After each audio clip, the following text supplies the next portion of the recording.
So our case is a 14-year-old female with autism.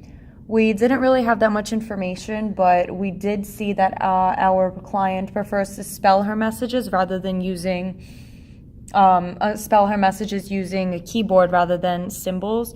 So we chose multi-chat 15 because it has a keyboard as well as a bunch of symbols and categories that she could use when she doesn't know how to spell a word, because it did mention that she didn't know how to spell.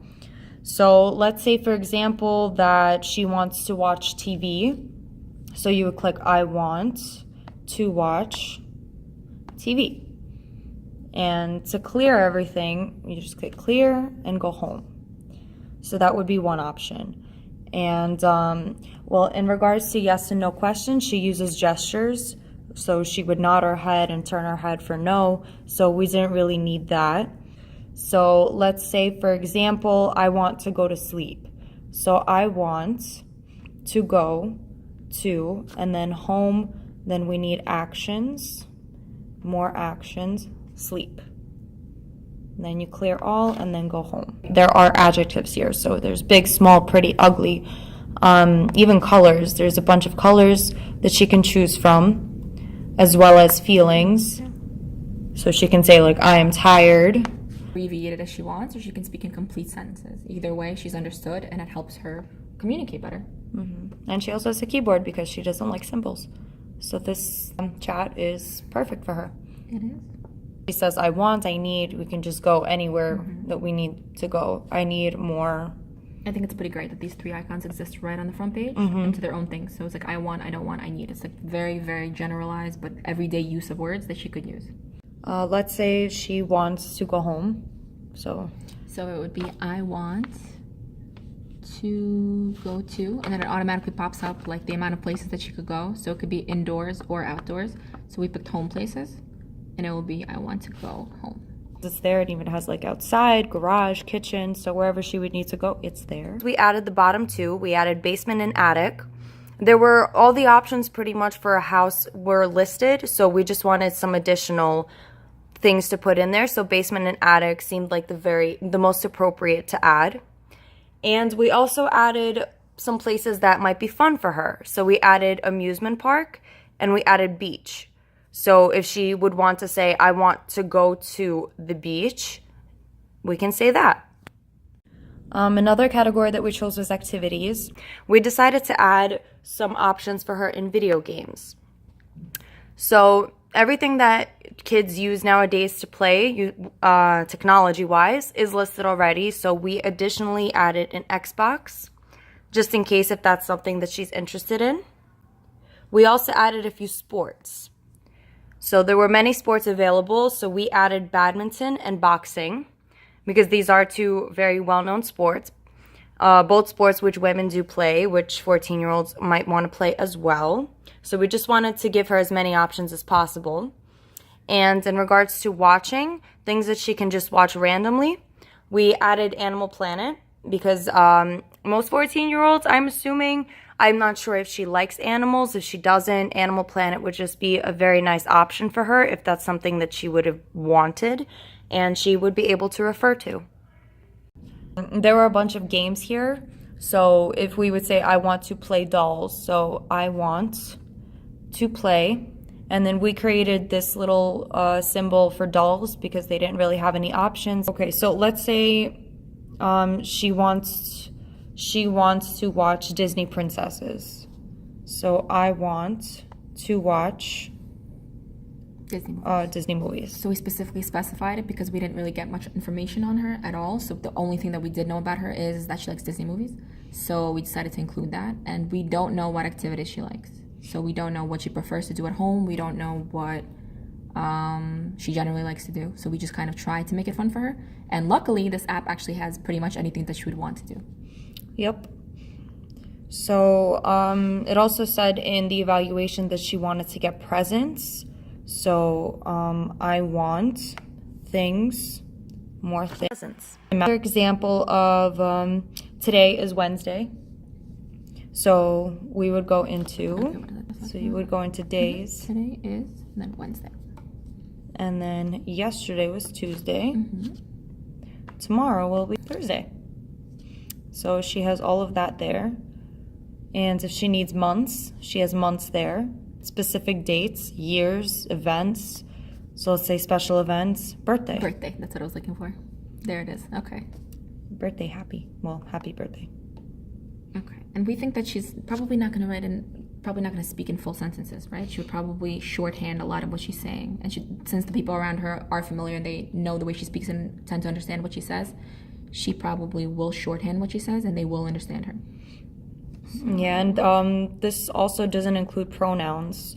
And we didn't really have anywhere to put them because if we tried to put it in core words, I mean, even though it wouldn't really make that much sense, we have no room to do it. Because this one also had symbols. In the previous one that we tried to do, we weren't able to make our own categories. We were limited by only 18 words. Limited. Yeah, so we felt that this was a lot better because it had absolutely everything that she would ever need, as well as the keyboard, which she likes to type on. So when she tries to type something, it pretty much predicts what she wants to say, and that's great. So it gives her 4 options. So we tried before with water. Let's say she would want to spell it that way. And then the four things that pop up are watch, water, watch, and watch. Pretty much what she needed. And then she could just click water, and it spelled it out for her. But the interesting thing is that when she tries to, where's the find word? There's this option, and she tries to look for something, let's say. So she would look for, let's say, water. So we tried with that. No, which one didn't We pop tried up? home. Home didn't pop up. We don't think she would be doing this anyway. She wouldn't take her time to do this. She would just probably either find it there where it's listed or just write it out herself on the keyboard. Yeah, and it just kept loading the entire time. So she doesn't really need this. Yeah, and there were even though it said in her description that she might not know how to spell a word, the fact that there's 4 predictors, it will definitely help her and help her communicate quicker. Okay, and we're back. Okay.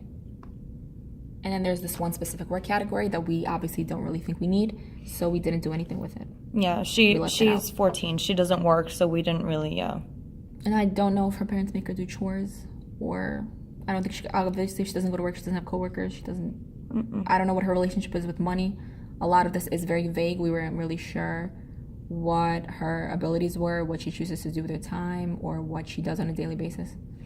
We just pretty much tried to base it off what would any 14-year-old want. So we couldn't really find anything that said coming.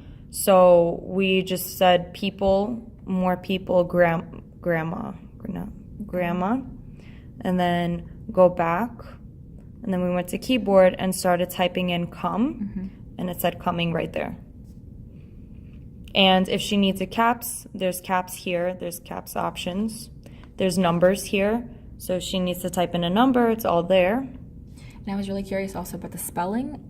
If she, let's say, would write out whatever she wants on the keyboard, because it says in our case study that she has problems spelling certain words. So let's say if she didn't know how to properly spell something, the predictors could help her. I honestly think that this could help her with her spelling, even though she did say she didn't like symbols, certain words that she doesn't want to type or may not need to type, the symbols are there. So the more practice she has, the more she's going to become familiarized with all of these words, and the easier it's going to be for her to spell. Yeah, because this is a very broad app. It offers a lot. One category that we focused on was food. So we added a few things in the food category. In snacks, we added candy right over here.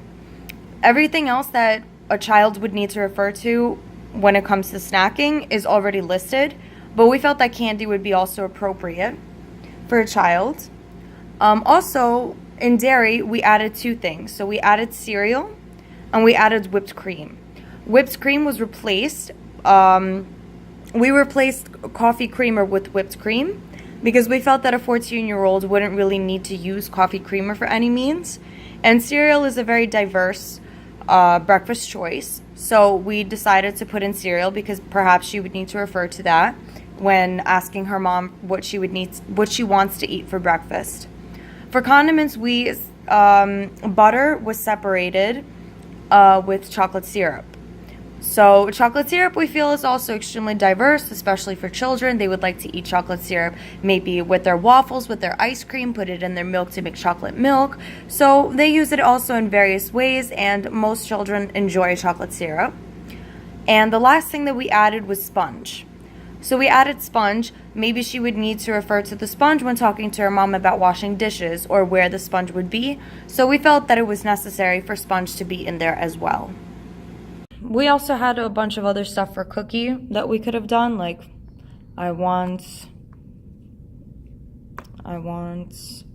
groceries, snacks, Cookie. Snacks and then Cookie, or sometimes you might want something from the freezer. It could be ice cream. So freezer, ice cream. And one of the really cool things that we saw is the jokes. Where are the jokes located? So it would be in chat and then jokes. And it gives her all kinds of different categories. So when we click jokes, this is what we have. There's like knock knock jokes, and then it took us a while to get this one. What day do fish hate? Friday. Get it? Yeah. It was funny. Another category that we focused on was personal information, and we feel that it's very important for Allison to know where to go when it comes to her personal information, just in case if she ever gets lost, if somebody needs to contact anybody from her family. So we would go into there and about me. We took out a few things, but mostly we added her mom, dad, brother, sister, best friend, cousin, aunt, and uncle. All of these things we feel are necessary because they are family, and when it comes to her personal information, she can have her phone number, address, age, and name, and everything else we thought would be best for it to be family oriented, so there are multiple people someone can contact when it comes to her safety and if they need to contact anyone regardless. So for now, we've covered food, we've covered places and people, as well as personal information. So another category that we wanted to use was school. So she is 14 years old, she does attend school, so we wanted to say something along the lines of, I need help with homework, but with is not going to be there, so I need help, and school, and then homework. So it'd be self-explanatory. Yeah, I need help homework. And if she needs to discuss anything about the classes, there are different classes here. There were a few options available for us here, so we picked out what 14-year-olds would want to take in class. So foreign language was always an option, theater and band, very miscellaneous and interesting classes. So we assumed that a little girl, maybe she would like art because, again, we didn't really know any of her interests.